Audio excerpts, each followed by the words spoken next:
Once upon a time, there were 3 brothers, triplets, named Tom, Dick, and Harry Class.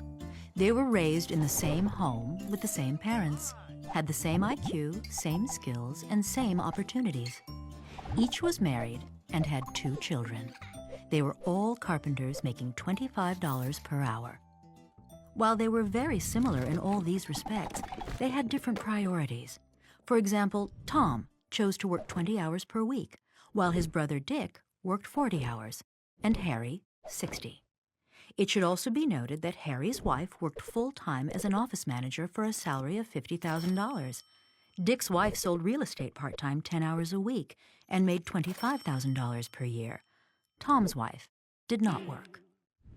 Tom and Dick spent all of their family income.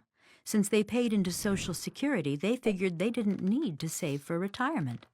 Harry and his wife, on the other hand, had, over many years, put away money each month and invested it in stocks and bonds. Here's how it worked out. Tom made $25,000 a year. Dick and his wife made $75,000, and Harry and his wife $150,000. When a new housing development opened up in their community, the brothers decided to buy equally priced homes on the same private street. One day, the brothers decided to pool their funds for the purpose of improving their street. Concerned about crime and safety, and wanting a more attractive setting for their homes, the 3 families decided to install a security gate at the street's entrance, repave the street's surface, and enhance the lighting and landscaping.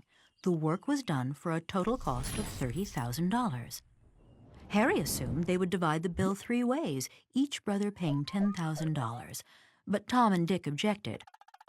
"Why should we pay the same as you?" they said. "You make much more money than we do." Harry was puzzled. "What does that have to do with anything?" he asked. "My family makes more money because my wife and I work long hours and because we have saved some of the money we've earned to make additional money from investments. Why should we be penalized for that?" "Harry, you can work and save all you like," Tom countered. "But my wife and I want to enjoy ourselves now, not 25 years from now." "Fine, Tom, do what you want. It's a free country. But why should I have to pay for that?" "I can't believe you're being so unbrotherly," Tom argued. "You have a lot of money and I don't. I thought you'd be more generous." At this point, Dick, the peacemaker in the family, entered the conversation. "I've got an idea," Dick said. "Our combined income is $250,000, and $30,000 is 12% of that amount. Why don't we each pay that percentage of our income? Under that formula, Tom would pay $3,000, I would pay $9,000, and Harry would pay $18,000. "I have a much better idea," said Tom, "and one that's fairer than what you're proposing." Dick and Harry turned to Tom. "Harry should pay $23,450. Dick, you should pay $6,550, and I will pay nothing." To Dick, this sounded completely arbitrary and not really fair, but it did have one big plus. His share would be $2,450 less under Tom's formula than under his own. So he decided to be silent. Harry, however, was stunned. "You want me to pay almost 80% of the bill despite the fact that each of us is receiving the exact same benefits? Where did you get such a crazy idea?" "From no less an authority than the U.S. government," Tom responded as he pulled out a gray booklet.